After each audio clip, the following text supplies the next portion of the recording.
coup, et à une demande sociale. Lié à ça, on a l'émergence, pour le coup, de nouveaux acteurs.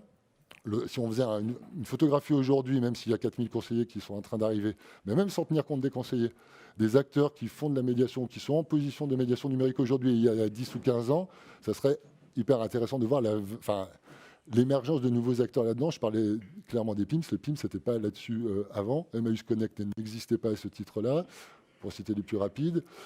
Et dans les bibliothèques, il y avait des orientations qui n'étaient pas les mêmes qu'aujourd'hui. Donc il y a aussi des nouveaux acteurs qui sortent. Parti pris, je vous en ai un peu déjà parlé, donc ça c'est à partir de quoi je parle. Il me reste un quart d'heure, ça va à peu près. On n'a pas visité tous les lieux de médiation numérique possibles. Typiquement, on est allé très rapidement en bibliothèque. Fab Lab, on connaît, mais je ne suis pas allé voir. Ça veut dire que je pourrais élargir encore le panorama à partir de ces lieux-là où il y a de la médiation numérique qui est proposée, mais que je n'ai pas pu rentrer dans le scope. Là, l'idée, c'était vraiment de regarder, d'essayer de comprendre quelles sont les offres, en quoi elles fonctionnent. Et du coup, je continue de parler de médiation numérique et l'inclusion, on en parlera incidemment. Ah, normalement, il y a un truc. Ben, c'est après. Quand on regarde les lieux qui proposent la médiation numérique, d'abord, et qu'on essaie de les décrire, on se rend compte qu'on est obligé, si on veut saisir ce dont on parle, parce qu'autrement, comme on ne sait pas ce que c'est, ben c'est très difficile de savoir finalement en quoi ça consiste, c'est qu'il y a une très grande variété dans ce qu'on appelle de la médiation numérique et les offres qui sont proposées. Je les ai un peu regroupés, des formations ou des ateliers, sachant que généralement, dans les lieux où on est allé, on ne sait pas bien ce qui fait qu'on appelle ça une formation ou un atelier. Ce n'est pas le nombre d'heures, forcément, ce n'est pas les contenus, donc il n'y a pas non plus de taxinomie commune là-dedans, c'est-à-dire que tout le monde n'appelle pas les choses de la même manière. Des choses qui sont de l'ordre de l'animation, plutôt autour de centres sociaux ou MJC ou autres, à direction d'enfants, mais pas que. C'est-à-dire un truc en une fois ouvert sur le territoire pour faire quelque chose au tir du numérique, pour le coup. Tout ce qui a des permanences d'accès libre, l'accompagnement dans les accès libres, des accompagnements individuels sur rendez-vous aussi, qui sont généralement surtout dédiés maintenant à démarches administratives et un peu numériques du quotidien, selon l'expression un peu consacrée. Mais il y a aussi de la réparation numérique, il y a aussi du Fab Lab. Et en fait, les lieux de médiation numérique peuvent tout à fait offrir toutes ces offres. Vous voyez que dire médiation numérique de manière générique là-dessus, ça pose un souci, parce que quand on regarde l'offre en question, on est dans des configurations super différentes. Quand on regarde les lieux en tant que tels, ce qui apparaît de manière manifeste, c'est qu'on a des lieux un peu généralistes qui proposent plusieurs offres et d'autres qui en proposent quasiment qu'une, très spécialisée, on va dire. Avec, dans ceux qu'on a vus, nous, surtout une spécialisation sur l'accompagnement aux démarches, un EFS, un espace France Service, un accueil spécifique dans un CCAS où les PIMS, ils ne font pas des ateliers Arduino ou des apprentissages de base. Ils sont sur l'accompagnement aux démarches administratives exclusivement. Alors qu'il y a des EPN, des espaces publics numériques anciens, nouveaux, historiques, associatifs ou de communautés de communes qui, eux, proposent plein de trucs avec un catalogue très important et même des programmes de l'ensemble des choses qu'ils font. Ce qui veut dire qu'il y a les médiateurs numériques au sein de ces espaces-là ne sont pas les mêmes et peuvent être plus ou moins polyvalents. Il y a parfois, dans une même structure, on a l'ensemble de ces choses-là et pourtant, c'est toujours des médiateurs numériques, des appelés médiateurs numériques qui font les choses, et où on passe de choses très spécialisées, techniques, administratives, à des choses plutôt spécialisées, geek, outils numériques, gaming ou autres. L'autre chose qu'on remarque, et qui paraissait importante, c'est la diversité des configurations de médiation. Pourquoi parler des configurations et autres? C'est pour se décaler de l'entrée par les professionnels et les médiateurs. Parce que du coup, de la même façon qu'on ne sait pas bien ce que c'est que la médiation numérique, on ne sait pas bien ce que c'est qu'un médiateur numérique. Alors, ceux qui font de la médiation numérique depuis longtemps peuvent rechigner à cette appellation qui est un petit peu datée, qui oriente sur l'autre chose. Ceux qui faisaient de l'animation, enfin qui étaient animateurs multimédia à un moment et qui font de la médiation numérique depuis très longtemps, ils ne se sentent pas très à l'aise avec cette dénomination qui est très orientée accompagnement aux démarches administratives. Et en fait, voilà. Donc en fait, on se retrouve à un truc circulaire où on ne sait pas comment définir. Et ce qui me semble plus intéressant, c'est que les configurations elles-mêmes, indépendamment de la personne qui le fait, de la personne médiateur, celui qui accompagne, en l'occurrence, elles permettent de faire certaines choses ou pas là-dedans. Et quand on regarde l'ensemble un peu des offres que je vous ai balayées tout à l'heure, ce qu'on voit, c'est qu'il y a des types de médiation qui sont différents. Il y en a qui sont spontanés, c'est-à-dire que typiquement en accès libre, je suis là, je suis dans un espace social commun de la ville de Rennes, et il y a les gens qui peuvent venir auprès de moi pour que je les accompagne dans les démarches administratives. Elle est spontanée parce qu'elle n'est pas programmée. Il y a une mise à disposition d'un médiateur pour accompagner les gens. Celui qui définit la médiation, c'est l'usager avec sa demande. En face de ça, on a des médiations qui sont programmées où là, c'est la structure qui définit un atelier, un contenu, un horaire, et les gens se rendent à ce truc-là. Ça peut vous paraître un peu abscon, toutes ces distinctions-là. Ça change intégralement la manière dont les gens arrivent dans un moment de médiation ou pas. Entre le fait de venir à un atelier qui est programmé dans un espace qui est dédié, c'est-à-dire d'avoir été recruté pour venir à cet atelier, et faire une demande sur un besoin urgent en allant taper à la porte, on n'est pas du tout dans la même configuration spatiale, cognitive. Pourquoi je viens là, en l'occurrence, avec qui je le fais. Et ce qu'on note, c'est que les médiations d'accompagnement, la plupart du temps, elles sont spontanées, donc définies par l'usager, individuelles. Il est rare qu'elles soient collectives, donc généralement l'accompagnement est individuel. Pour le coup, l'un des maîtres mots de la médiation numérique historique, canal historique, c'est les apprentissages collectifs, pour le coup. Pas du tout sur l'individuel. On fait des ateliers ensemble, il y a de la paire et danse, on évolue, culture, éducation populaire, etc. On voit qu'il y a des pans de médiation qui se font sur un mode individuel d'accompagnement. Et ça peut être dans un espace ouvert partagé, comme un espace libre-service, ou un espace dédié. Du coup, question de la confidentialité qui n'est pas la même, question de ce qu'on peut faire avec la personne qui n'est pas le même, parce que pour le coup, on a des espaces-temps très différenciés, entre quelque chose de très ponctuel, je vous accompagne pendant les 45 minutes où c'est ouvert, c'est-à-dire qu'il y a un créneau qui est ouvert, avec une contrainte de la file d'attente qui fait que je ne peux pas vous accompagner. C'est du chinois ou ça vous parle un peu, ça renvoie à l'expérience? J'aimerais bien faire avec la personne, mais en l'occurrence, je n'ai pas le temps, et puis il faut que je m'occupe de l'autre personne, je ne suis pas là que pour ça. Vous voyez que quand on est dans un cadre atelier, c'est beaucoup plus maîtrisé. C'est-à-dire que la personne qui fait la médiation, elle a son contenu, c'est elle qui choisit. C'est pas, est-ce que c'est la CAF, le TER, les impôts ou je ne sais pas quoi, c'est elle qui a fait son contenu. Elle a le cadre temporel qui est déterminé, les personnes qui viennent dont elles savent qui c'est, et elle a un programme dans le temps. C'est-à-dire qu'on est dans des configurations pour le médiateur qui n'ont strictement rien à voir.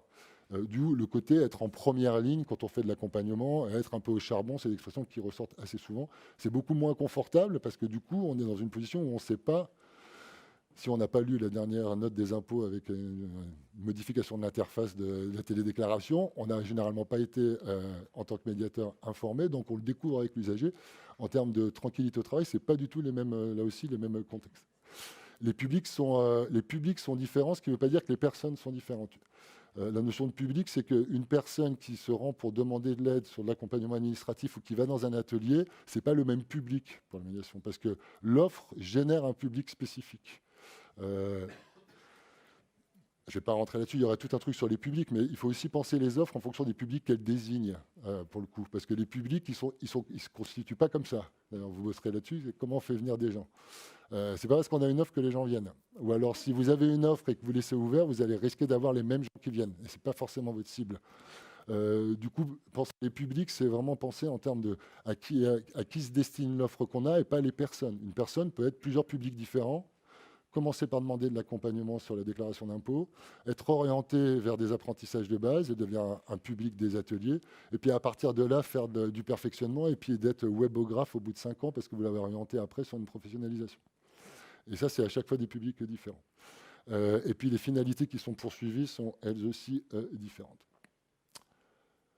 Le point un peu de bascule, pour le coup, de ce qu'a montré cette enquête-là, en l'occurrence en Bretagne, sur 3 plus 5 lieux de médiation numérique, c'est qu'en fait, et de manière finalement assez contradictoire, voire paradoxale avec les politiques d'inclusion numérique, il n'y avait pas de médiation numérique dans les situations d'accompagnement. Pour 2 motifs. C'est pas possible de faire de la médiation au sens du faire avec. Pour le coup, ce qui ressort de tous les entretiens qu'on a avec des gens qui sont en position de médiation numérique, qui viennent de la médiation sociale, socio-culturelle, ancienne, canal historique ou tout ce qu'on veut, c'est faire avec les gens. Pas faire à leur place pour pas faire de l'assistanat. L'assistanat étant une dimension qui est plus ou moins articulée au discours. Mais très clairement, c'est le faire avec. Pour des gens qui sont très éloignés, qui n'y comprennent rien, qui vraiment partent de très loin, n'ont pas d'usage ni smartphone ni tablette, et pas d'ordinateur non plus, et qui ont une demande en lien avec des démarches administratives ou du quotidien, on ne peut pas faire avec eux. On peut d'autant moins faire avec eux qu'on est dans un contexte ouvert, individualisé, avec une pression de la file d'attente. Du coup, même si on trouve que ce n'est pas vraiment de la médiation, on fait à leur place parce qu'il faut pouvoir faire pour les personnes et puis continuer à s'occuper des autres. Après, voilà, il y a des orientations possibles. Mais du coup, dans la mesure où on ne fait pas avec, on ne fait pas de la médiation. Pour les plus éloignés. Pour ceux qui ont déjà des usages numériques, qui en fait sont connectés, ont des usages variés, pas forcément tout, etc., mais qui viennent quand même solliciter une demande d'accompagnement, en fait, la médiation, elle porte sur de l'administratif et pas du tout sur le numérique. Ce qu'ils ne comprennent pas, c'est l'administratif, pas le numérique. Du coup, dans un cas, on n'a pas de médiation parce qu'on n'a pas de faire avec, et dans l'autre, on a une médiation, mais elle n'est pas numérique, elle est administrative.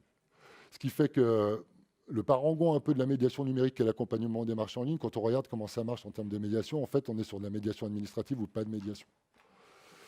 Voilà. Et ça questionne d'ailleurs assez différemment, pour le coup, les professionnels. Ceux qui sont dans des lieux très généralistes, qui ont généralement un historique pour le coup, parce que les lieux où on est allé, ils existaient depuis 10, 15 ou 20 ans, c'était des cyberbases et des cybercommunes, etc. S'ils visent quelque part, si le sens de leur intervention en tant que médiateur numérique, ce qu'est la médiation numérique, c'est une autonomie numérique des gens, en disant ça aussi de manière très large, mais au moins un apprentissage des usages, voire une compréhension des usages, voire de la création et de la génération, un esprit critique de l'éducation, etc. Ils n'ont pas le sentiment de faire de la médiation à ces moments-là, pour le coup. Alors, où ils le vivent bien ou pas, certains se spécialisent, le font, et puis ça ne leur pose pas de problème. Mais pour le coup, c'est un endroit où ça met en tension les finalités de la médiation numérique pour eux. Ce qui n'est pas du tout le cas de ceux qui interviennent surtout pour faire de l'accompagnement social. Où eux, le numérique n'est pas du tout premier. En fait, il se trouve que l'administratif est devenu e-administratif, et que quand on accompagne aux démarches administratives, eh bien, de fait, on fait de l'accompagnement au numérique. Et pour eux, s'ils font l'accompagnement aux démarches, qu'ils ne fassent pas avec les gens, ce n'est pas forcément un problème. Donc on voit que la diversité du champ des acteurs fait aussi que les enjeux et les tensions ne sont pas les mêmes parmi ceux qui font de la mission du numérique. On verra. Il y a des conseillers numériques France Service parmi vous? Un petit peu. Ouais, enfin, il y a des faux.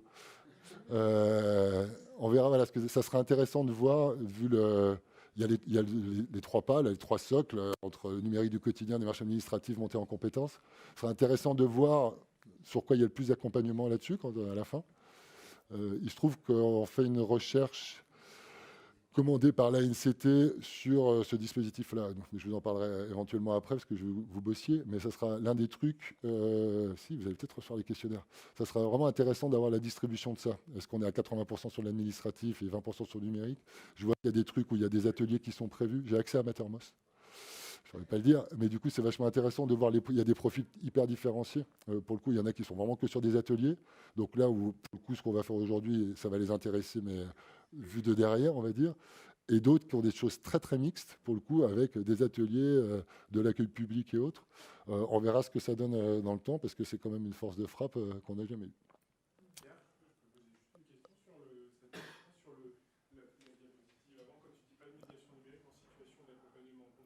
Ouais. Ça, c'était aussi dans les ESC Rennais, où il y a des permanences Absolument. numériques, parce que moi, pour avoir animé des permanences numériques, il y avait quand même des accompagnements ponctuels sur comment utiliser WhatsApp, comment utiliser... et il n'y avait pas que de l'administratif. Sur les... Pour le coup, le truc, les ESC, les espaces sociaux communs rennais, on n'est pas en Bretagne, qui est un truc en tant que tel déjà qui n'existe pas, c'est-à-dire que Rennes a réussi à mettre en place, compte tenu de son histoire partenariale, des lieux, ce qu'on appelait des maisons de service public avant, pas des maisons de service au public, c'est-à-dire des lieux où tous les opérateurs de droit sont réunis dans un même lieu, le guichet unique. Voilà. C'est un truc dont on parlait dans les années 90 et puis qui a un peu disparu, et puis Rennes a réussi à le mettre en place, donc il y en a 7 sur la commune de Rennes. En plus de ça, ils ont rajouté des médiateurs numériques là-dedans, sur un mode expérimental, mais des gens qui venaient de la médiation numérique, avec un objectif très particulier. C'est pour ça que je ne rentre pas dans le détail, parce qu'autrement c'est trop long. Mais pour le coup, des gens souvent assez capés en termes numériques, c'est-à-dire qu'on fait en plus un DOST usétique à l'université de Rennes, parce que c'est l'une des formations diplômantes, elle existe en Bretagne, montée par Pascal Plantard, etc. Donc des gens plutôt capés. D'autres qui viennent plutôt de l'accompagnement social, mais qui ont appris le numérique sur le tas et qui aiment bien ça. Et ce qui ressort très fort des entretiens, pour qu'on en a fait avec 9 d'entre eux, c'est surtout, pour le coup, c'est la mise en tension entre ce qu'était le projet initial, c'est-à-dire avec l'objectif de pouvoir faire des ateliers au long cours, etc., pour faire monter en compétence les gens, et le fait qu'ils ont été absorbés par la charge d'accompagnement aux démarches administratives. Donc, bien sûr, il y a des tas d'inframinces, un tas d'endroits, mais même pour ceux qui étaient vraiment des porteurs de projets, la désillusion, elle vient surtout du fait que là, on serait sur les termes de l'inclusion. Les termes de l'inclusion, ce n'était pas lutter contre l'exclusion numérique administrative, c'était faire en sorte d'accompagner les gens vers une montée en compétences. Et ils se sont rendus compte que le poids des opérateurs là-dedans faisait que ça venait plutôt réfléchir vers de l'accompagnement et qu'ils disaient, enfin, voilà, il y a plein de choses là-dessus, mais quand vous recevez 25 personnes en 2 heures pour faire de l'accompagnement, vous n'avez pas le temps de l'orienter vers autre chose. Effet de contexte de la demande. Ouais. Juste une question, mais d'accord, sur la médiation spontanée, du coup, comment est-ce que tu justifies le choix de faire la médiation spontanée par rapport à des formats collectifs? C'est-à-dire qu'ils disent, nous on fait la médiation spontanée parce que ces publics-là ne se présenteraient jamais au-devant de formats collectifs, ou est-ce qu'ils font des médiations spontanées individualisées parce qu'ils considèrent que c'est, on doit faire des médias plus forts à la nature numérique? C'est pas eux qui choisissent ça. C'est pour ça qu'on est sur des segments d'offres et des configurations. C'est-à-dire que vous pouvez mettre des super médiateurs numériques tout terrain, comme il y en a plein, en fonction du lieu où ils sont, du contexte et de la situation. Il y a des choses qu'ils pourront faire ou pas, parce que la situation les enjoint de faire un truc ou pas. C'est pas eux qui choisissent de faire de la médiation spontanée. Ils sont dans le cadre là d'accompagnement en accès libre. C'est-à-dire que c'est ouvert toute la journée. Il y a 22 postes, enfin, ou 12 ou 11. Ils sont là dispo pour les gens. C'est déjà pas mal, c'est pas de l'accès libre sans accompagnement, pour le coup. Mais ils sont dispo pour être là avec les gens. Et du coup, elle est spontanée dans le sens où les gens ne les appellent pas avant pour leur dire « je vais avoir besoin d'eux ». Tu vas pas avoir, voilà, t'as pas un travail d'enrôlement, de recrutement, d'explicitation avant. Les gens se pointent avec leurs demandes et s'ils ont un problème, ils peuvent demander au médiateur qui est là. Et du coup, elle est spontanée dans ce sens-là. C'était vraiment pour je suis pas complètement satisfait de ce terme, mais j'en ai pas choisi d'autres. C'est par opposition programmée, parce qu'on voit que pour le coup, les contextes d'intervention n'ont strictement rien à voir pour le coup. Entre j'organise mon atelier, je sais quand ils viennent et je coche des croix, et puis je me retrouve dans des situations où en fait la technicité administrative de ce qui est demandé fait que je suis obligé d'aller chercher moi sur mon ordi pour pouvoir répondre à la personne.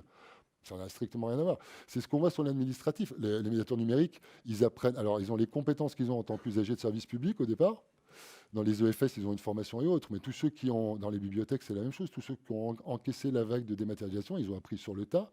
Il y a très, très peu d'endroits où il y a eu en amont un partenariat avec les organismes qui dématérialisaient pour avertir, présenter les sites et tout ça. Ils apprennent avec les gens. Et du coup, l'expérience, ils se font de l'expérience sur le terrain et ils ressortent l'expérience des cas précédents avec les gens qui arrivent derrière.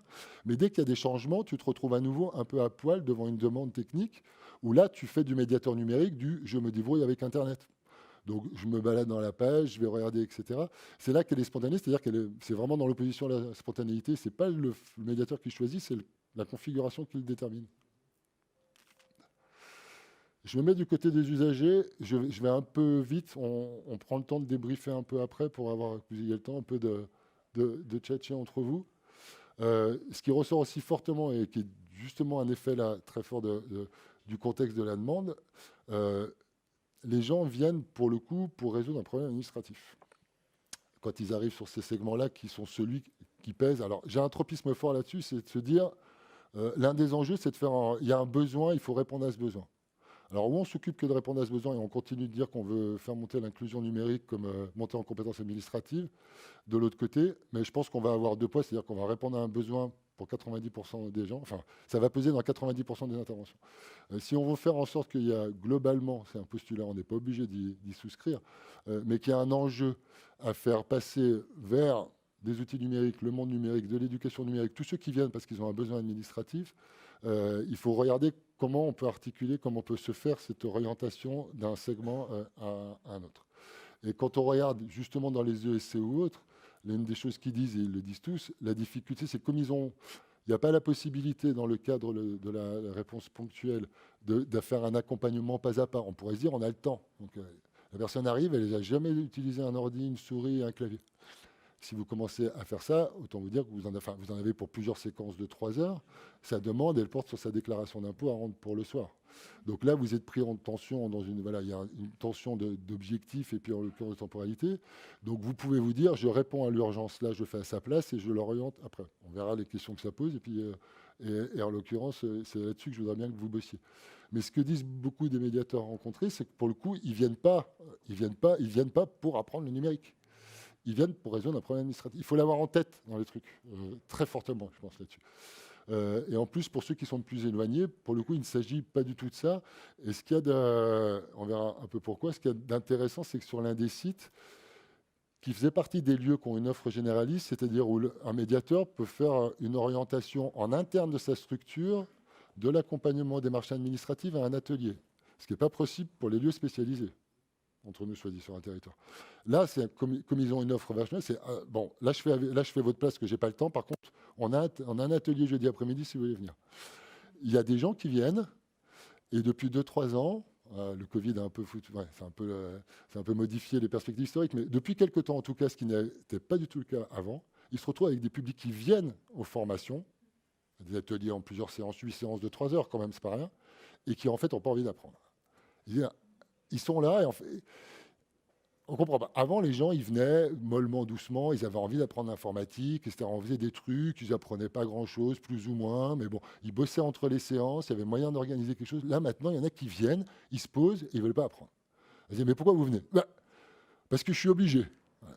Du coup, j'ai ressorti mon truc des publics obligés, parce que l'un des trucs de la dématérialisation, c'est que ça a obligé les usagers à aller vers le numérique, à propos d'administratif, avec l'obligation d'être connecté, ça va regarder nos trucs, les exigences numériques, tout ce qu'on peut. Mais là, on est sur des gens qui non seulement s'obligent en tant qu'usagers, mais font la démarche à un moment d'accepter d'aller dans une formation ou un atelier, mais se sentent là aussi obligés et en fait ne veulent pas apprendre. Ce qui fait que les médiateurs sont complètement désarmés, ils se disent, mais comment, je ne peux pas faire à votre place à cet endroit-là puisque ce n'est pas dédié pour. Pardon, mais il y a aussi dans le public un truc qu'on oublie, c'est qu'on a beau dire on est là pour les rendre autonomes, on est là pour les accompagner, il y a tout un public qui, au départ, c'est tellement avancé, ils ne veulent pas être formés. Donc le problème, c'est que là, on arrive à un positionnement où, de toute manière, on sait que la personne va revenir, on s'y attend parce qu'il y a certaines démarches où on aura beau lui expliquer, on aura beau lui faire faire, il ne voudra pas aller plus loin que ça. Voilà. Du coup, il faut le définir. Je ne vais pas anticiper sur ça, c'est ce que vous allez bosser après ensemble. Puis d'essayer on est à la campagne, d'avoir des pensées positives sur le truc. Après, non, mais il faut segmenter. Je pense que le truc, c'est aussi d'arriver à segmenter à des endroits. Ceux qui sont vraiment trop éloignés de contact. Et puis d'ailleurs, en plus, on a quels critères de jugement adopter là-dessus? Enfin, je pense que c'est beaucoup plus facile d'entendre. C'est un peu ce que je sors toujours. Une mamie de 92 ans, je pense que personne ne va être enclin à lui imposer d'avoir des apprentissages. Et tout le monde dira oui, c'est normal. Bien sûr, là-dessus, alors que si c'est une personne de 35, on dira oui, il faut quand même qu'elle se bouge. Et peut-être qu'on a des bonnes raisons, mais il faut les expliciter, de se dire qu'il faut qu'elle se bouge à 35 ans dans la société telle qu'on est pour aller vers des apprentissages. Après, il ne s'agit pas d'être... Enfin, moi, mon boulot, c'est pas d'être normatif, c'est plutôt d'ouvrir les normes, mais d'être clair avec les normes qu'on a là, et puis du coup, d'être capable éventuellement de construire des outils d'enrôlement là-dessus. Mais c'est la séquence suivante, donc je ne vais pas trop avancer là-dessus. Mais voilà, ça, c'est quelque chose qui, je ne dis pas que c'est général, c'est quelque chose qui est tiré, pour le coup, des terrains qu'on a fait, que je retrouve quand même à pas mal d'endroits. C'est quelque chose que j'entends assez souvent. Donc, je suis sûr qu'il y a des lieux où on arrive très bien à faire différemment. C'est aussi quelque chose qui existe, et puis c'est un pas qui est, en l'occurrence, qui a été franchi, c'est-à-dire dans le fait d'aller jusqu'en formation en se sentant obligé, c'était un peu nouveau. À l'inverse, si on se place du point de vue des publics, il faut bien se dire que c'est pas du tout la même chose dans la tête d'aller solliciter de l'aide sur une démarche administrative ou de se dire j'insiste là-dessus parce que du coup c'est pas du tout les mêmes schémas cognitifs en fait et psychosociaux. Ça suppose des régimes d'engagement qui sont très différents et quelle heure j'y vais pour faire quoi, selon quelle urgence. Et il y a un coût d'entrée dans une démarche d'apprentissage qui est super fort. Enfin, voilà. Le fait de se projeter mentalement dans une démarche d'apprentissage, moins on a de formation, plus c'est difficile. Et les personnes qui sont généralement, enfin statistiquement, là où il y a le plus de déconnexion, éloignement, c'est sur des personnes qui ont fait les ressources en termes de diplôme les plus basses, pour le coup. Pas simplement, pour le coup, pas les ressources financières jouent, mais beaucoup moins que le diplôme. Et voilà, en fonction de l'âge et de la situation, etc., se sentir capable d'aller vers l'apprentissage de quoi qu'il s'agisse, d'ailleurs, que ce soit le numérique, la mécanique ou autre chose, peu importe. L'acte d'apprendre, quand on a un master, qu'on a passé son temps à la fac, etc., on sait ce que c'est. Voilà, c'est quelque chose qui se fait. On a les mécaniques en tête. D'ailleurs, on les a à 25, on ne les a pas forcément à 50 ans de la même façon. Pour des gens qui peuvent être en dehors ou un peu perpendiculaires à des parcours scolaires ou autres, etc., c'est beaucoup plus difficile de se dire de se projeter dans une démarche d'apprentissage. Du coup, il y a des freins psychologiques de représentation qui sont très forts. Ça, c'est des choses faire tomber les freins je ne serais pas capable avec une sous-évaluation de ses capacités qui est souvent là. Chose à avoir en tête quand on se dit ils n'iront pas, ils ne veulent pas avoir. Inverser les choses et se dire c'est quoi le coût pour ces personnes-là de se projeter dans une démarche d'apprentissage finalement, même si c'est juste de l'utilisation clavier-souris, qui n'est absolument pas, pour le coup, le terminal de collection le plus usuel aujourd'hui. Question en jeu. Et après, voilà, histoire que je ne dépasse pas trop. Aujourd'hui, les sollicitations, c'est surtout sur l'administratif, rarement sur les demandes de compétences. Les configurations ne sont pas super adaptées pour. Et comme on le sait, en l'absence d'acquisition des savoirs de base, on aura un effet de retour de la même demande. Ça, c'est identifié depuis assez longtemps pour le coup. Parce que changement d'interface, et puis on ne sait plus faire. Enfin, voilà. Et puis, a priori, les interfaces vont continuer de bouger, pour le coup, les interfaces administratives et les autres. Du coup, c'est un endroit où se pose un peu une question et où moi j'ai un parti pris fort à cet endroit-là. Et puis j'espère que vous aussi, autrement ça va être compliqué de bosser en atelier. Pour le coup, c'est là que la question de la compréhension de l'inclusion numérique se joue, j'ai envie de dire. Parce que l'inclusion numérique, voilà, c'est pareil, on renvoie à un gradient qui va de faire en sorte que les gens ne soient pas exclus par le numérique d'un ensemble de démarches, surtout administratives, mais pas que, prendre son train, les loisirs et autres. Donc là, on lutte contre l'exclusion numérique. Et à ce titre, si on fait en sorte que les gens fassent leur démarche, on a fait le taf. On a lutté contre l'exclusion numérique. Puis il y a une conception émancipatrice, pour le coup, qui vient du Conseil national du numérique, inscrite en 2013 dans leur rapport sous Valérie Peugeot et autres, qui est plutôt le canal historique, qui voyait dans les outils numériques un moyen d'émancipation, culture du libre, de ce qu'était l'Internet non privatisé des GAFAM, etc., où on maîtrise ces outils-là, où il y a de l'éducation, etc., et où on sait que quand on, sans aller en l'occurrence à cet autre pôle du spectre, si vous voulez juste que les gens soient autonomes, c'est-à-dire qu'ils aient le numérique qu'ils veuillent dans leur vie, et encore une fois, sans parler de la question de la traçabilité, de la protection des données, tout ça, il faut qu'ils aient un minimum d'autonomie et du coup, il faut qu'ils aient des usages un peu compréhensifs de ce qu'ils font. Autrement, il y aura un effet de retour tout le temps. En clair, il vaut mieux que les gens sachent se balader sur une page, une fenêtre, comprennent comment ça marche, plutôt que d'apprendre par cœur du CAF.fr. Parce que quand le CAF.fr va changer, ils sauront faire, parce qu'ils auront appris à questionner Internet pour savoir comment faire, aller sur des forums, etc., etc. Et du coup, déjà ça suppose un peu plus de temps. Donc là, il y a un choix à faire. Les deux ne sont pas exclusifs. On peut faire plutôt un pôle et plutôt l'autre en fonction des moments. On peut orienter entre acteurs, etc. Mais pour le coup, là, moi, ce sur quoi j'aimerais bien que vous travailliez maintenant, c'est si on veut développer des aisances numériques, pour le coup, j'ai appelé ça des aisances parce que le terme de compétence ne me va pas très bien. Mais je veux dire, ça serait trop long aussi de le servir aux skills au niveau européen. Et les compétences, c'est très pour l'employabilité. Enfin, voilà. Et du coup, voilà, je ne suis pas sur cette philosophie-là. Et en plus, on ne sait pas très bien les mesurer, même s'il y a PIX. Enfin, on ne sait pas très bien ce qu'il y a dedans. Qu'est-ce qu'on met en place comme stratégie pour, en l'occurrence, développer, favoriser des développements plutôt d'aisance numérique là-dessus? Et c'est là que, si vous regardez Bailly, on a la provision. Alors, pourquoi provision? Parce que je me disais, provision, ils vont penser que je suis un comptable et tout ça. Alors, je suis allé chercher une marque de l'étymologie, avec l'idée de voir en avant et puis de faire votre sac de provision à emporter pour la suite.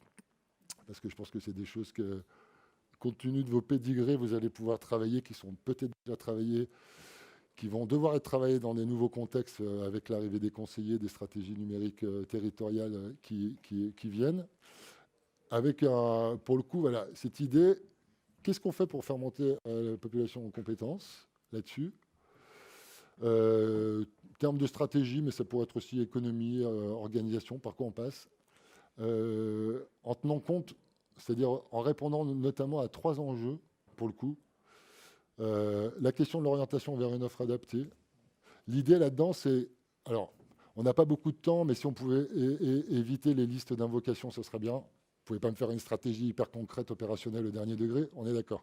Mais si c'est dire intéresser l'usager, c'est lui faire comprendre que le numérique, c'est important, ok, c'est-à-dire par quoi ça passe, enfin, en l'occurrence, important pourquoi, sur quoi on s'appuie. Enfin, voilà, d'aller chercher des trucs un peu concrets sur lesquels s'appuyer, du coup, en se disant toujours, qu'est-ce que ça suppose, qu'est-ce que ça implique de répondre à cet enjeu. Orienter vers l'offre adaptée, ça peut aller de soi, mais du coup, ça suppose déjà territorialement de savoir où il y a de l'offre adaptée. Enfin, c'est-à-dire des endroits où on peut avoir des ateliers, etc. C'est un peu ça mon idée, c'est un peu les axes. Intéresser l'usager, c'est dans le sens de la sociologie de la traduction, c'est vraiment l'intéresser pour le coup à sa propre mobilisation. C'est ça qui était intéressant dans le rapport, c'est que les médiateurs se retrouvent à essayer de mobiliser les usagers pour qu'ils soient mobilisés. Et vous savez, c'est bien que vous soyez ici en formation, etc., mais du coup, c'est bien que vous fassiez quelque chose. là-dessus. Et ça, je pense que c'est éventuellement des choses que vous aurez à faire. Et puis l'autre, c'est la question de la connaissance de l'offre, parce que j'ai toujours mes lunettes un peu non-recours. Si vous avez une offre chirurgicale, la NASA, vous allez sur Mars, mais que personne ne prend votre vaisseau, vous aurez bossé pour rien. Et ça va sacrément vous frustrer. Et puis ça me fait penser aussi à Gilles Massini, qui est ici, pour Bordeaux Métropole, qui dit, moi, ma principale peur, j'espère qu'il ne va pas m'en vouloir de dire ça, mais j'aurais même pas pensé à ça. Il m'a dit, les conseillers d'entrement, ils vont faire quoi une fois qu'ils auront éclusé tous ceux qui sont en attente de démarches administratives? J'ai peur qu'ils aient rien à faire. Il faut qu'on les fasse connaître. Et je crois qu'il a raison, Gilles Massini, parce que ça fait très très longtemps qu'il poste là-dedans. Et c'est quelque chose qu'on remarque. Faire connaître l'offre, si c'est dire je vais mettre des affichettes, ok, vous pouvez répondre ça. Mais essayez d'aller un peu plus loin, parce qu'elles sont où ces affichettes? Elles sont rédigées en quelle langue? Est-ce qu'il faut des pictogrammes? Est-ce qu'il faut du papier? Où est-ce que vous les mettez? À quelle heure? Etc. Du coup, voilà, vous avez eu 30 minutes. 3 groupes, mais ça va être parce que là, vous voyez bien, quand on bosse là comme ça ne va pas être jouable autrement. C'est le moment où il va falloir que vous vous mobilisiez, mais d'un point de vue physique, avant que ça soit intellectuel, c'est-à-dire vous levez de vos chaises. On va voir s'il y a un truc à côté au moins pour avoir un sas là-dedans. Vous pouvez contourner les consignes. L'idée, c'est 30 minutes, un peu, voilà, c'est un peu scénario en mode projet à toute vitesse, je suis désolé, mais l'intérêt, c'est pour garder 30 minutes après d'échange, 3 groupes, 30 minutes, 10 minutes par groupe. Non, l'idée, c'est que vous puissiez répondre à ces 3 enjeux-là. Encore une fois, vous pouvez les tordre, les consignes. Mais ce qui serait intéressant, c'est plutôt que moi je vous donne des résultats, c'est qu'à partir de ce que vous me rapportez, en retour et en rebond, on puisse voir les points aveugles dans ce que vous avez évoqué. Je vais voir, regarde à côté si c'est dispo. Là, vous pouvez au moins faire un groupe ici. Du coup, 3, ça va faire 12 par groupe. Là c'est pris, non?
bien restitué en direct.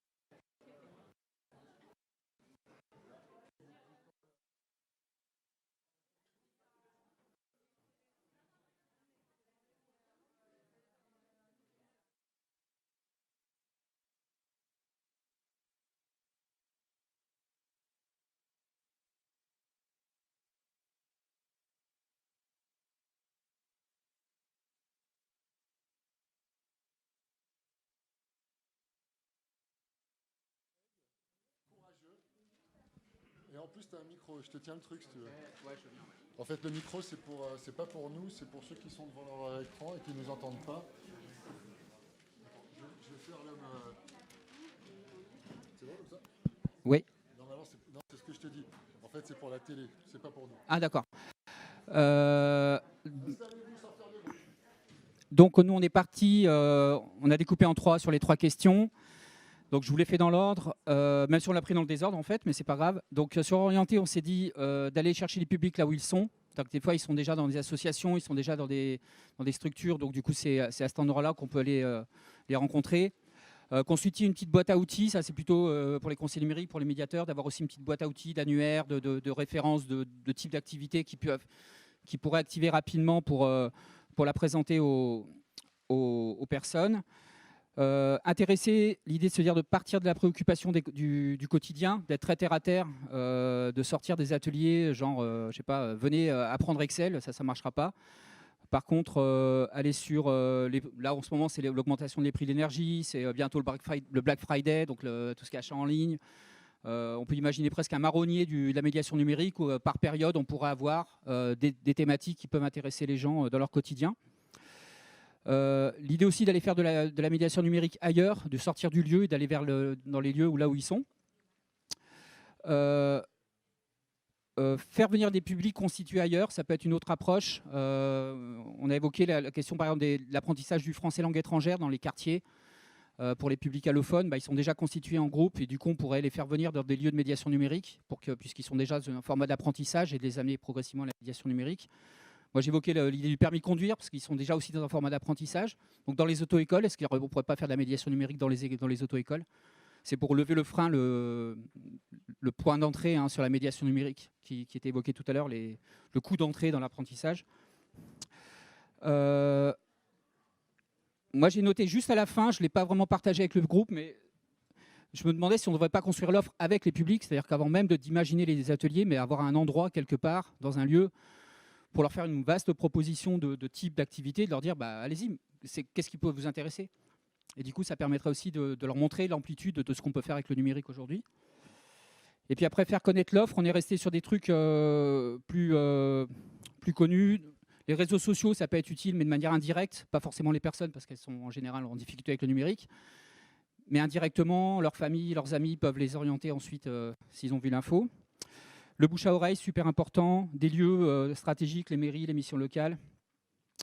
Les prescripteurs, on s'est posé un peu la question de la prescription en tant que telle. Ce n'est pas vraiment les prescripteurs obligés, parce que sinon, on l'a vu tout à l'heure, que quand c'est Pôle emploi qui donne des passes numériques, les gens se sentent un peu obligés d'y aller dans les ateliers, mais ils ne sont pas forcément intéressés.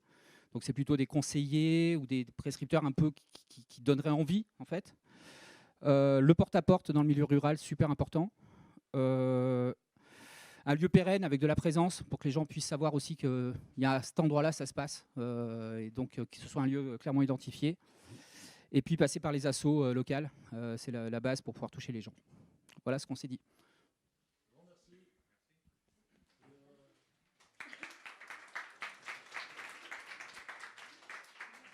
Merci à toi.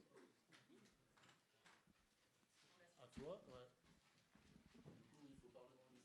ouais. Ouais. Bon, en fait, je vais juste me lever, mais c'est bon, ouais. Ok. Donc du coup, nous, c'est beaucoup moins bien organisé, mais voilà. Donc du coup, sur l'offre adaptée, en fait, on est sur identifier donc vraiment les publics cibles avec vraiment les relais, et on s'est dit que il y a des gens qu'on ne peut pas voir, mais qu'il y a d'autres professionnels qui peuvent voir, professionnels ou bénévoles. Donc aller vers les assos, les collectivités, les acteurs locaux, et vraiment, notamment en milieu rural, sur les collectivités, s'appuyer sur les élus, la mairie, les secrétaires de mairie, puisque c'est quand même le point d'entrée local, et en fait leur fournir une sorte de kit de communication qui soit assez simple à prendre en main, mais de pouvoir, en tout cas qu'ils aient les éléments à transmettre au public, et surtout de pouvoir multiplier les canaux, donc vraiment via les élus, les assos, mais des affiches, du facile à lire et à comprendre, et des communications via les radios locales, donc c'est des choses qui sont possibles. Après, on avait sur identifier les besoins, donc vraiment au niveau quel est le niveau numérique, et donc l'idée d'un questionnaire, mais voilà, ça a posé un petit peu question dans le groupe. Et puis, en fait, de pouvoir travailler les parcours usagers pour orienter au mieux. Et qui dit orienter au mieux, ça veut dire qu'il faut se connaître entre acteurs, connaître l'offre. La cartographie, c'est quelque chose qui est... je pense assez inévitable, mais ça ne doit pas être une fin en soi. C'est vraiment pour mettre les gens autour de la table et se connaître et se rencontrer, et puis d'impliquer les opérateurs, donc CAF, CPAM, Pôle emploi, pour les inviter dans les dynamiques locales et faire connaître l'offre, notamment de médiation numérique. Et une dernière chose, je ne sais pas de quel point c'était aussi faire de l'aller vers, et pour multiplier les lieux, et donc le bus numérique, mais on a aussi pensé à la laverie. Voilà, donc j'ai oublié quelque chose.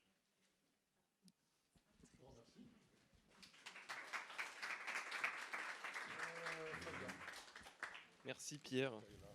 J'ai toujours rêvé de... C'est karaoké ce soir, non? Okay. Merci beaucoup. Alors nous, notre groupe a été très efficace puisqu'on n'a fait qu'un enjeu. Alors, donc ça a l'air un peu fouillis comme ça, mais on a réussi à résumer en 2 axes. Un premier axe de sensibilisation et d'information, principalement du monde social, puisque c'est le monde social qu'il faut sensibiliser sur la médiation numérique. Qu'est-ce que c'est que la médiation numérique? Qu'est-ce qui est disponible sur un territoire? Mais après, on peut élargir aussi aux professeurs qui sont beaucoup en contact avec des publics, avec des parents d'élèves, et du coup avec des situations socio-professionnelles très différentes. Donc ça pourrait être aussi intéressant de mobiliser l'éducation nationale.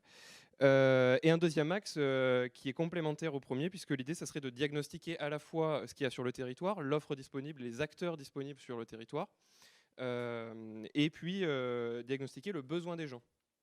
Et donc, ce qui est important dans le diagnostic des gens, c'est que le questionnaire ne doit pas être mal vécu. Donc, il faudrait que ce questionnaire soit amené de manière pédagogique. Pourquoi on le fait? Quels sont les intérêts de faire un tel questionnaire? Et l'intérêt principal, c'est d'une part d'éviter à la personne de réexpliquer à chaque fois son parcours, de réexpliquer à chaque fois pourquoi elle est là, et donc de gagner du temps, d'éviter que ce soit un événement traumatisant pour la personne qui est déjà peut-être potentiellement dans un parcours assez difficile.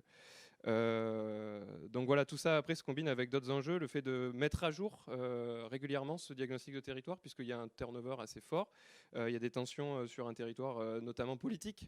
On sait qu'à chaque changement d'élu, il peut y avoir des choix politiques et des stratégies différentes, donc ça peut amener à des changements territoriaux. Voilà. Et juste, j'en profite puisque j'ai la parole sur intéresser les usagers. Je vous invite à aller voir ce qu'on a fait nous à la Fibre 64 dans les Pyrénées-Atlantiques autour de l'imaginaire Capitaine Fibre. Nous, on a décidé que la médiation numérique, on allait la faire autour d'un personnage qui était asexué, qui était en combinaison, donc qui pouvait être de n'importe quelle planète même. Et du coup, c'était d'être sérieux tout en n'étant pas sérieux. Donc, on a développé un parcours qui fait en sorte qu'on ne vient pas faire du numérique juste pour apprendre à utiliser un clavier ou une souris, mais parce qu'au bout du bout, c'est se réaliser en tant que citoyen dans une société numérique. Et donc pour ça, on passe par 5 échelons, une espèce de pyramide. Découvrir, ensuite sécuriser son environnement numérique avec les bonnes pratiques, les bons réflexes, ensuite apprendre à naviguer et à trouver de l'information sur Internet, la collaboration, puisque le numérique c'est un outil de collaboration et du coup ensuite de création, et enfin se réaliser. Donc dans se réaliser, il y a plein de choses, c'est tout ce que permet le numérique aujourd'hui. En tant que citoyen, on a tous des points motivationnels, différents. Et du coup, c'est de montrer cette panoplie-là. Et donc, on a synthétisé toute cette pédagogie dans un petit guide, le petit guide intergalactique du numérique. Et donc, il est en Creative Commons. Vous pouvez le reprendre. C'est pas commercialisable. C'est bien évidemment modifiable et perfectionnable. Donc, n'hésitez pas à aller voir. C'est donc sur le site, ça s'appelle capitainefibre64.fr. Et donc, c'est Made in la Fibre 64. Voilà. Bien joué, Fabien. Belle opération, com. Je pense que le syndicat va pouvoir t'augmenter, ce serait la moindre des choses. Ouais, franchement, bravo. Hein. Mais là, c'est pareil. En termes perceptifs, c'est bizarre parce qu'on a un micro et on n'entend pas de retour. Du coup, c'est vraiment un jeu de rôle. Je ne sais pas du tout comment rebondir sur tout ce que vous avez apporté, parce que forcément, ça va super vite et que c'est assez différent. Il y a des choses qui résonnent et du coup, sur lesquelles je rebondirai bien dans les 3 minutes et demie qui restent. Alors, est-ce qu'il vous reste 1 minute et demie pour faire un retour? Oui, si, il vous reste 1 minute. On est 52 à 16h, il faut qu'on arrête. Est-ce qu'il y a, par rapport à ce qui a été exposé, est-ce que vous avez l'impression qu'il y a des points aveugles, des choses sur lesquelles vous vouliez bosser, mais que vous n'avez pas pu aborder, ou des trucs comme ça ou... Oui, Loïc, bien sûr, mais court.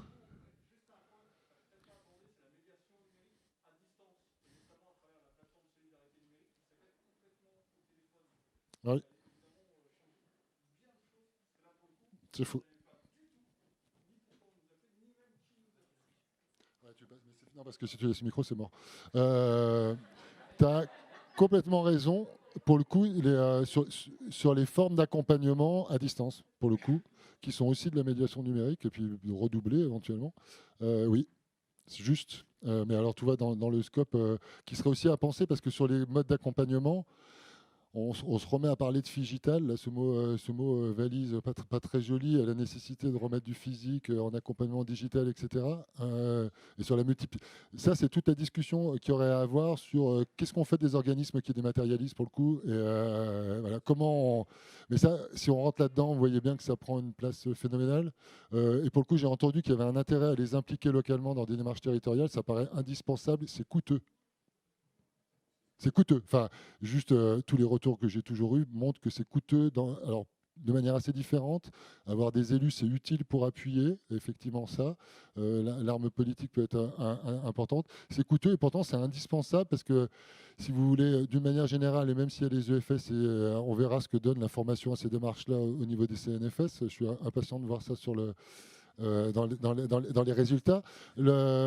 C'est vrai que pour ne pas être la voiture balai du numérique administratif, ce qui est quand même un mot d'ordre qu'on entend beaucoup depuis la stratégie pour le numérique inclusif, etc., il faut absolument que les organismes qui dématérialisent, que sont aussi les collectivités qui vous embauchent parfois, parce que ce n'est pas que les organismes de sécu et les prefs, les collectivités dématérialisent l'accès aux factures de fluide, le périscolaire, etc. Donc c'est pas mal de balayer devant sa porte et de s'en servir aussi comme bac à sable ou galop d'essai parfois. Voilà, et sont rarement là pour le coup. Et ce qui fait que c'est dur pour le coup sur cet aspect-là. Quand on parle d'inclusion numérique, on a du mal à mettre autour de la table les organismes qui dématérialisent et qui donnent le là de tout ce qu'il y a à faire derrière à des tas de niveaux en fait. Et dans les trucs spontanés, pour revenir sur la médiation, l'une des choses qui est très manifeste quand on est sur l'accompagnement des démarches administratives, c'est que le médiateur ne choisit pas l'interface avec laquelle il travaille. Alors que pour tout le reste, il choisit s'il a envie de faire un truc sur Ubuntu et pas sur Windows ou autre, parce qu'il pense que c'est intéressant pour montrer ce que c'est qu'Internet, il peut le choisir. Sur les démarches administratives, l'interface est imposée. Ce qui fait qu'il faut composer avec une interface imposée. Et que non seulement, on dit souvent que les usagers ne sont pas associés, et c'est juste, mais les usagers que sont les accompagnateurs ne sont pas associés non plus. Enfin, voilà. Donc il y aurait plein de trucs à dire là-dessus. Juste sur les parcours usagers, Captain Fibre ou autre, qui paraît être effectivement une suite logique. À partir du moment où on a une cartographie, on arrive à se repérer entre acteurs sur un territoire. Ce n'est pas la finalité, mais c'est un premier pas. Et puis c'est un peu indispensable si on veut, comme on l'a vu, être capable d'orienter à dire moi je vous accompagne sur l'administratif, je fais à votre place, c'est pas grave. Mais vous savez qu'il est possible que... Déjà, ce discours-là fait partie du parcours, c'est-à-dire que la personne qui répond, même si elle ne fait pas, elle fait partie du parcours de montée en compétence. Pouvoir dire, orienter, fait partie du parcours de compétence, je veux dire. Même si on ne fait pas, on ne réalise pas l'acte. Ça suppose que les acteurs se connaissent, il y a un effet d'orientation, il y a un truc super important que Benoît Valory, qui intervient tout à l'heure, pourrait vous parler sur d'autres choses. Il faut qu'il y ait des tiers de confiance en référent là-dedans. Parce que moi, ça me rappelle étonnamment tout ce qu'on voit en termes d'accès au droit, de ne pas se retrouver dans des systèmes de porte tournante. Quand un usager pousse la porte à un endroit, qu'il est dans une relation de confiance, il y a un risque de perte et d'abandon très fort si vous l'envoyez ailleurs. Même si vous êtes très bienveillant et même si la personne est relativement motivée parce que vous avez un super guide intergalactique. La relation de confiance est extrêmement importante. C'est ce qui fait qu'il y a des enjeux à certains endroits à embarquer les travailleurs sociaux aussi parce qu'ils ont une relation spécifique avec les usagers. Pas que, alors, à propos de l'accès au droit, mais pas que de fait. Les travailleurs sociaux pourraient orienter sur des montées en compétences numériques parce qu'ils ont une relation spécifique et un lien avec les usagers que vous n'avez pas vous en tant que médiateur, qui est différente. C'est vraiment un truc hyper important parce que ça, les pertes en ligne, on le voit sur des démarches d'accès pour le coup à la santé avec des publics un peu éloignés. Si un médecin généraliste qui a la confiance dit que ça serait intéressant d'aller voir un psychologue pour ci ou ça, une fois sur deux, il perd son patient. Et non seulement il le perd pour ça, mais le fait, il y a des choses qui sont assez fortes qui peuvent se jouer. Et puis le fait d'être renvoyé de truc en truc est aussi compliqué. Donc ça, vigilance là-dessus. Qui dit parcours dit référent pour accompagner là-dessus, c'est vraiment super important. Les notions d'aller vers et tout ça, forcément, ça se développe et c'est très bien. Moi, je trouve qu'il est assez indispensable de penser l'aller vers de manière mixée avec l'ailleurs, quoi. Parce que très souvent, j'ai l'impression que les institutions pensent l'aller vers comme faire en dehors de leur site institutionnel pour aller dans un autre site institutionnel. Du coup, on ne va pas faire ça à partir de notre Comcom, on va aller dans toutes les mairies. Mais ça reste des mairies, quoi. Et du coup, penser des endroits décalés, parfois ça se fait, des trucs de galeries marchandes, ce que les organismes de sécu sont capables de faire pour les étudiants, d'aller se foutre sur des campus pour faire de la L, parce qu'ils se rendent compte que la location logement, quand ils se mettent sur place pour l'expliquer, il y a des économies de coûts de gestion très importantes derrière. Ça suppose aussi de sortir de ses conforts, mais si on a envie qu'effectivement on puisse mettre de la médiation numérique pas là où on l'attend, c'est-à-dire pouvoir parler numérique à des endroits qui sont surprenants, ça vaut le coup de se challenger sur les endroits où aller, ce qui est aussi moins confortable, mais ça pousse vers d'autres lieux. Je n'ai pas d'exemple sous la main. On voit beaucoup des solutions de bus. On entend parler pour le coup de marché. Moi, j'en entends parler, mais je voudrais savoir ce que ça donne après. Il y a des acteurs hybrides, des acteurs tiers qui font ce boulot-là parfois sur les marchés, la caravane, des choses comme ça. Mais je trouve que c'est une base de réflexion qui est intéressante, qui ne veut pas dire qu'il ne faut pas faire les autres, les institutionnels, mais que si on veut faire en plus le décalage, c'est intéressant. C'est vraiment un truc qui est intéressant. Et puis je crois que ça va être tout, parce que la question des prescripteurs, il y aurait plein à dire. Et construire l'offre avec le public, ça me paraît effectivement très intéressant là-dessus. Ouais, bon. Désolé, c'est un peu pas de course, c'est l'exercice qui veut ça. Si vous voulez pouvoir aller dans de bonnes conditions à celle d'après, eh bien, on va se libérer les uns les autres. Mon diapo sera mis en ligne. Et nos travaux aussi, je mettrai des références un peu, si vous voulez, en plus au diaporama que je vous ai présenté. Je le mettrai en ligne. Merci à vous.